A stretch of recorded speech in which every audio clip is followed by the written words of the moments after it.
लवाण पंचायत में नौकरी कर रहे राम अवतार ने पेड़ पर घर बनाया है। ट्री मैन के नाम से वो मशहूर हैं। आपको दिखाते हैं हमारे संवाददाता की एक खास रिपोर्ट जिसमें पर्यावरण के संरक्षण में राम अवतार के बड़े योगदान का जिक्र है। ट्री मैन राम अवतार ने 30,000 पौधे लगाए हैं। पौधे लगाकर पर्यावरण और गोचर भूमि को बचाने का काम उन्होंने किया है। कहते हैं कि कुछ तमन्ना दिल में करने की हो और जज्बा हो तो कहीं ना कहीं अचीवमेंट पर पहुंच ही जाते हैं। बिल्कुल ऐसी एक कहानी आपको बताने जा रहे हैं जो दौसा जिले के लवान के अंदर सरकारी पद पर रहते हुए भी एक जिम्मेदारी और लोग बागों के लिए प्रेरणा स्रोत बनते जा रहे। हमारे साथ मौजूद हैं रामोतार मीणा जी। उन्होंने एक लक्ष्य रखा कि जो सरकारी जो भूमि है उन पर जो अतिक्रमण होता था उसको जब सरकार जो हटा देती थी उसके बाद उस पर पेड़ लगाने का काम शुरू किया और लक्ष्य अब तक करीब 30,000 पौधे लगाकर जो बंजर जमीन थी उसको हरा भरा कर दिया। और साथ के अंदर रामोतार मीणा जी हैं, उनसे ही बात कर लेते हैं। मीणा जी, क्या कहना होगा कि सरकारी भूमि पर लगातार अतिक्रमण होते हैं और उनको हटने के बाद आप पौधा लगाकर उसको हरा भरा कर देते हैं, कहाँ से तो प्रेरणा मिली और क्या अचीवमेंट है?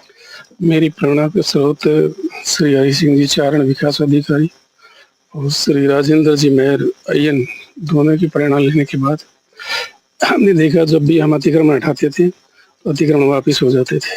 उसका स्थायी समाधान ढूंढने के लिए हम लोगों ने एक नई योजना बनाई। जहाँ भी हम अतिक्रमण हटाते थे उस जगह पे हमने पेड़ लगाने स्टार्ट किए। पेड़ लगाने से उसके बाद जिस जगह पे हमने पेड़ लगाए वहाँ अतिक्रमण अपने आप ही मुक्त हो गया। और पेड़ लगाने से जहाँ पहले आसपास का एरिया में ड्राई जोन टाइप में रहता था, छाया नहीं होती थी, बैठने के लिए कोई व्यवस्था नहीं होती थी, आज जहाँ जहाँ भी हमने पेड़ लगाए हैं उस जगह पे कहीं भी कोई भी आदमी 2 मिनट का विश्राम कर सकता है। एनवायरनमेंट अच्छा होता है। जैसे पीपल के पेड़ हैं, बरगद के पेड़ हैं, नीम के पेड़ हैं, इनसे ऑक्सीजन की मात्रा भी बढ़ती है और क्लाइमेट भी चेंज होता है।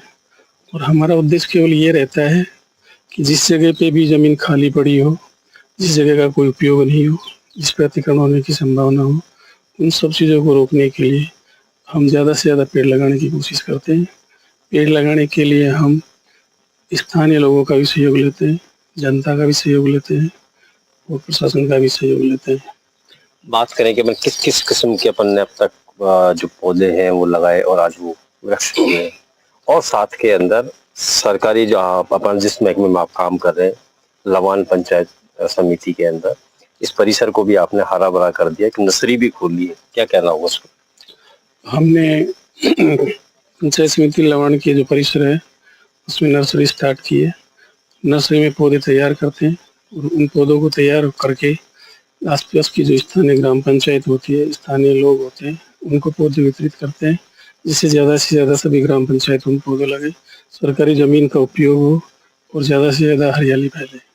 इसमें हम करंज का पौधा है, कचनार का पौधा है और अपने नीम का है, सरस का है, कई तरह की जो अपने मोगरा का है, बोगनविल का है, छायादार पौधे भी लेते हैं, औषधीय पौधे लेते हैं, जैसे अर्जुन का पौधा हुआ, सहजने का पौधा हुआ, पत्रचिट्टा हुआ, ये सारे पारिजात का पौधा हुआ, ये आयुर्वेदिक दवाइयों के पौधे हैं जिससे लोगों को ढूंढने की जरूरत ना पड़े। हमारी कोशिश ये रहती है कि लोगों को उनकी पहुंच में ये चीज़ें हो, उनको पता हो कि इन चीज़ों से भी हम हमारा इलाज कर सकते हैं।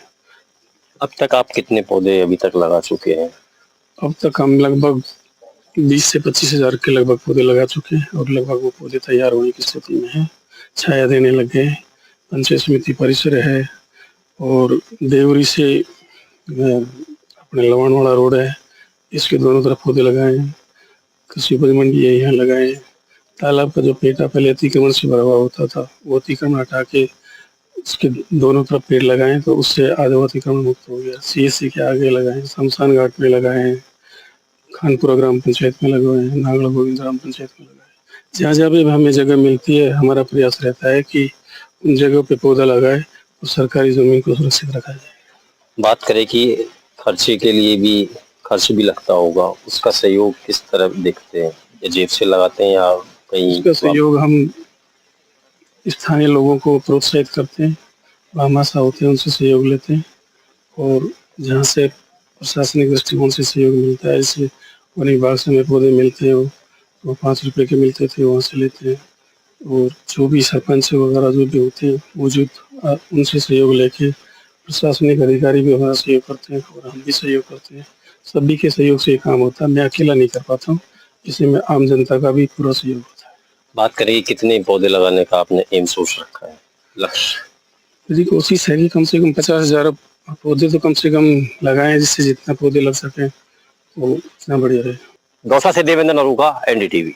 लक्ष्य ये है कि हमें प्रति ग्राम पंचायत 1000 का लक्ष्य दिया गया था एडमिनिस्ट्रेशन के थ्रू, और उसके साथ ही हमने हमारी पंचायत समिति में भी काफ़ी अच्छे लेवल पे पौधे तैयार किए हैं। और हर एक ग्राम पंचायत में हमने ऐसी जगहों का चिन्हीकरण किया है जहाँ पे एटलीस्ट कोई बाउंड्री हो, ताकि जो पौधे हम लगाएं उनकी सस्टेनेंस रेट इंक्रीज़ हो जाए। और उसके साथ ही हम एक सर्टेन हाइट और उसके पौधे लेने की कोशिश कर रहे हैं, ताकि ज़्यादा से ज़्यादा पौधे जो हमारे हैं वो सर्वाइव करें। इसमें हमें छायादार पौधे भी लिए हैं, हमने फलदार पौधे भी लिए हैं। कहीं पे जहाँ पे चारागाह विकास करना है तो कुछ झाड़ी वाले टाइप के भी पौधे होंगे, जहाँ पे चारागाह को हम एक बाउंड्री टाइप से दे सकें, और फलदार पौधे और छायादार हैं।